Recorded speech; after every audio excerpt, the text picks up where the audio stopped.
Hi guys, this is Dilip और आप हैं अपने YouTube channel target with Dilip पर।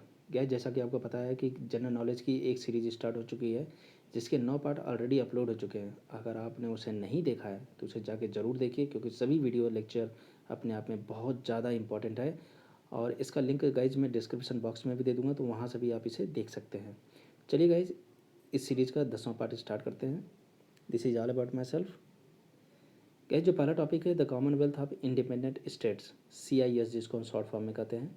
कॉमनवेल्थ का मतलब क्या है? कॉमनवेल्थ एक तरह का ऑर्गेनाइजेशन है जिसका मेंबर UK है और कुछ अदर कंट्रीज़ भी है जो कभी ब्रिटिश एम्पायर का पार्ट हुआ करते थे। गैस, इसका जो फाउंडेशन हुआ था वो 8 दिसंबर 1991 में हुआ था। और इसके जो फाउंडर मेंबर थे वो रसिया, यूक्रेन और बेलारूस था। गैस, मैं आपको बताना चाहूँगा कि यूक्रेन इसका फाउंडर मेंबर तो है, लेकिन कभी CIS का मेंबर नहीं बन पाया। ये ओनली केवल केवल फाउंडर मेंबर ही बन के रह गया। CIS एक तरह का इंटर गवर्नमेंटल ऑर्गेनाइजेशन है जो 10 पूर्व सोवियत जो रिपब्लिक यूनियन हुआ करते थे उनको मिलाकर ये बना था। इसका जो हेडक्वार्टर है वो मिन्स्क, बेलारूस की राजधानी है, वहाँ पर है। गैस, मैं आपको बेलारूस के बारे में बता दूँ तो ये यूरोपियन कंट्री है। कैपिटल इसका मिन्स्क है और जो करेंसी है वो रूबल है। ठीक है गाइज। टोटल जो मेंबर है इसके 9 हैं। ओरिजिनली 10 थे, जैसा मैंने ऊपर बताया था। टोटल 9 मेंबर हैं इस समय, जिसमें Armenia, Azerbaijan, Belarus, Kazakhstan, Kyrgyzstan, Moldova, Russia, Tajikistan, Uzbekistan. Guys, मैं यहाँ पे सभी की नहीं, लेकिन कुछ ऐसे हैं जिनके मैं इनके बारे में जिक्र करना चाहूँगा, कुछ कंट्रीज़ के बारे में। जैसे कजाकिस्तान, ये सेंट्रल एशिया कंट्री है। कैपिटल इसका नूर सुल्तान है और करेंसी इसका टेंज है, TENGE। उसके बाद किर्गिस्तान। किर्गिस्तान ये भी सेंट्रल एशिया की कंट्री है। कैपिटल इसका बिस्केक है और करेंसी इसका किर्गिस्तानी सोम है, SOM। गाइस, मोल्डोवा का आप खुद कमेंट करके बताएंगे। तजाकिस्तान का बता दूं कि ये भी सेंट्रल एशिया की कंट्री है। इसका जो कैपिटल है वो दुशनबे है, दुशनबे, DUSHANBE, दुशनबे। करेंसी इसका सोमोनी है, सोमोनी, SOMONI, सोमोनी। रसिया के बारे में आप जानते ही हैं, नॉर्दर्न एशिया कंट्री है।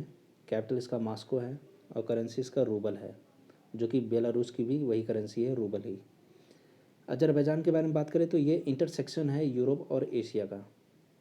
यूरोप और एशिया के इंटरसेक्शन पे ही अजरबैजान बसा हुआ है। इसकी कैपिटल जो है बाकू है, करेंसी इसका मन्नत है। गैस, मैं आपको ये भी बताना चाहूँगा कि अजरबैजान का जो लोकेशन है वो ब्लैक सी और कैस्पियन सी के बीच में है, तो आपके बारे में ये पता होना चाहिए इसके बारे में। तुर्कमेनिस्तान के बारे में बात करें तो ये भी सेंट्रल एशिया की कंट्री है। कैपिटल इसका असागाबाद है और करेंसी इसका मन्नत है, MANAT। उज़्बेकिस्तान के बारे में बात करें तो ये सेंट्रल एशिया की कंट्री है। कैपिटल इसका ताशकंद है और करेंसी इसका उज़्बेक सोम है, SOM। यूक्रेन के बारे में गाइज, यूक्रेन का जैसे मैं जिक्र कर रहा था कि ये फाउंडर मेंबर था, लेकिन कभी मेंबर नहीं बना इसका, केवल फाउंडर मेंबर ही बन के रह गया। तो इस ये एक यूरोपियन कंट्री है। कैपिटल इसका कीव है, KYIV, कीव। और करेंसी इसकी हरवनिया है, हरवनिया, HRYVANIA। तो गाइज, इसके बारे में हमें याद रखना ज़रूरी है, कंट्री की कैपिटल, करेंसी और किस कॉन्टिनेंट पे रहता है, ये बात का जिक्र हमें होना चाहिए। तुर्कमेनिस्तान के बारे में मैंने जिक्र कर लिया है, लेकिन ये बता दूं कि ये परमानेंट मेंबरशिप 2005 में हटा लिया था, वहाँ से हट गया था, परमानेंट मेंबरशिप विड्रॉ कर लिया था इसने, और अब ये केवल एसोसिएट मेंबर ही बना रह गया। जॉर्जिया के बारे में बात करें तो इसने भी विड्रॉ के लिए अनाउंसमेंट कर दिया था 2009 में। क्यों? क्योंकि एक साउथ ओसेशिया वार हुआ था 2008 में, साउथ ओसेशिया वार 2008 में हुआ था। उसकी वजह से इस जॉर्जिया ने क्या किया था, 2009 में विड्रॉ करने के लिए अनाउंसमेंट कर दिया था। यह साउथ ओसेशिया वार है क्या, क्योंकि 2008 में हुआ था, ये है क्या? गाइज, मैं आपको ये बताना चाहूँगा, साउथ ओसेशिया एक समय एक रिकॉग्नाइज कंट्री के रूप में जाना जाता था, और इसको ये पहचान दिलाने वाले में जो सहयोगी कंट्री थी वो रसिया थी, वेनेजुएला थी। इन्होंने जॉर्जिया को एक रिकॉग्नाइज्ड कंट्री के रूप में बोला था कि ये एक रिकॉग्नाइज्ड स्टेट है, स्टेट मतलब कंट्री। लेकिन जो जॉर्जियन गवर्नमेंट है और कुछ UN मेंबर थे, उनका ये मानना था कि ये जो साउथ ओसेशिया है ये जॉर्जिया का ही पार्ट है, जॉर्जिया की ही टेरिटरी में आता है, ऐसा यूएन मेंबर और जॉर्जियन गवर्नमेंट का मानना था। लेकिन हुआ क्या गाइज, साउथ ओसेशिया क्या किया, अपने आप को इंडिपेंडेंट डिक्लेयर कर दिया 1991 में। कि और किससे इंडिपेंडेंस हुआ ये जॉर्जियन सोवियत सोशलिस्ट रिपब्लिक से ये आज़ाद हुआ 1991 में।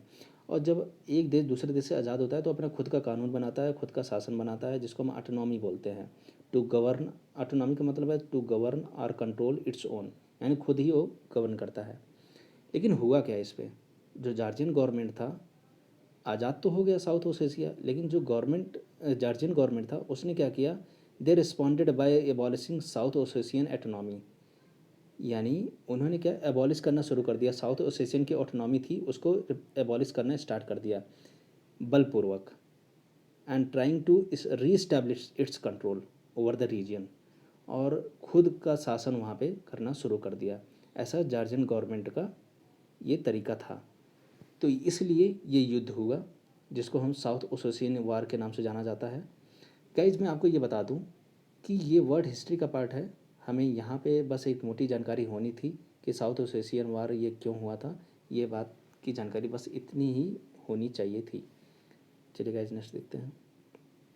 गाइज जैसा कि आप देख पा रहे होंगे कि मैं आपको मार्क करके बताता हूँ, ऐसे क्लियर नहीं होगा। गाइज जैसे ये यूक्रेन आप देख रहे होंगे, ये यूक्रेन, यूक्रेन ये फाउंडर मेंबर था, यूक्रेन ये फाउंडर मेंबर था, लेकिन मेंबर CIS का नहीं बना, ये केवल फाउंडर मेंबर ही रह गया। अब इसमें कौन कौन से आते हैं जो इसमें मेंबर हैं, उसमें बेलारूस है, माल्डोवा है, रसिया है, कजाकिस्तान है, किर्गिस्तान है, उज़्बेकिस्तान है, तजाकिस्तान है, तुर्कमेनिस्तान तो निकल गया बाहर, विड्रॉ कर लिया, उसके बाद अजरबैजान है, आर्मेनिया है, ये सभी हैं। तो गाइस इसके बारे में हमें पता होना चाहिए। और एक कंट्री और है मंगोलिया, जो कि एक ऑब्जर्वर कंट्री के रूप में पार्टिसिपेट करता है। ठीक है गाइस, चलिए नेक्स्ट देखते हैं। आप इन सभी का लोकेशन देख सकते हैं, यहाँ पे क्लियर विजुअल नहीं होगा, लेकिन आप गूगल मैप में यूक्रेन, मोल्डोवा, बेलारूस, रसिया, कजाकिस्तान, किर्गिस्तान, उज़्बेकिस्तान, तजाकिस्तान, इन सभी के मैप में आप लोकेशन देख सकते हैं, एक क्लियर पिक्चर आपके दिमाग में आ जाएगा। चलिए गाइस नेक्स्ट देखते हैं। संघाई कोऑपरेशन ऑर्गेनाइजेशन, जिसको हम SCO भी बोलते हैं, इसका जो फाउंडेशन हुआ था वो 15 जून 2001 को हुआ था। फाउंडर मेंबर जिन्होंने इस मिलकर इसको फाउंडेशन किया था उनका नाम था चाइना, रसिया, तजाकिस्तान, किर्गिस्तान, कजाकिस्तान और उज़्बेकिस्तान। इन सभी की कंट्रीज कैपिटल करेंसी मैं आपको बता चुका हूँ, अगर आपने नहीं देखा है तो आप पीछे के वीडियोस देख सकते हैं। इसलिए मैं कहता हूँ कि जितने भी वीडियोज हैं सब एक दूसरे से लिंक्ड हैं, आपको एक भी वीडियो मिस नहीं करनी है।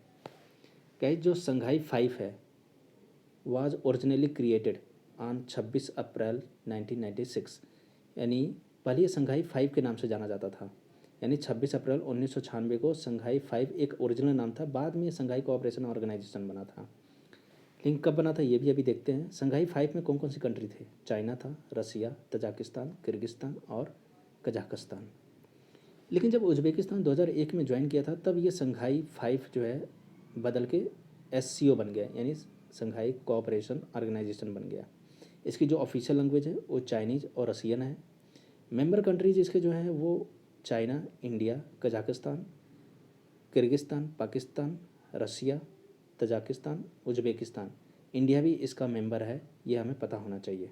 हेडक्वार्टर इसका बीजिंग है, चाइना में। आप यहाँ मैप में देख सकते हैं गाइज, जैसा कि मैं आपको मार्क करके दिखा रहा हूँ।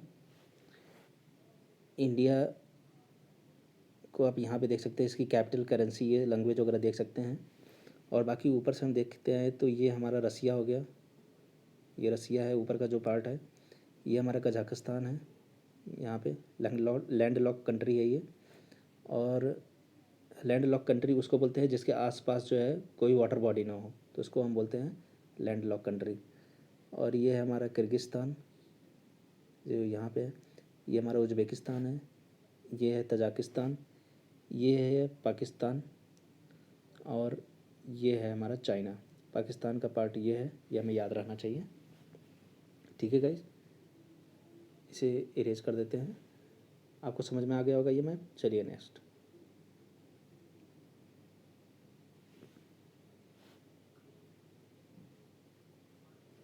अगला है गाइज इंटरपोल। गाइज इंटरपोल नाम आपने काफ़ी सुना होगा इंटरपोल के बारे में। तो ये इंटरनेशनल क्रिमिनल पुलिस ऑर्गेनाइजेशन है। इसका काम क्या है? इसका काम सिर्फ इतना है कि ये वर्ल्ड वाइड जो पुलिस कोऑपरेशन है और क्राइम कंट्रोल उसको फैसिलिटेट करता है, यानी उसको सरल बनाता है।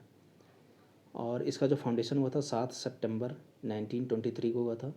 इसको जो फाउंडर थे उनका नाम था जोहानेस स्कोबर। जोहानेस स्कोबर इनके फाउंडर का नाम था। फाउंडर का नाम जरूर याद रखिए, इंपॉर्टेंट है। इनका जो लोकेशन है वो लियोन है, जो कि फ्रांस में पड़ता है, लियोन। तो गाइस ये वीडियो आपको कैसी लगी? अगर आपको वीडियो अच्छी लगी तो प्लीज़ इसे लाइक शेयर और सब्सक्राइब करना ना भूलना। थैंक यू सो मच देखने के लिए।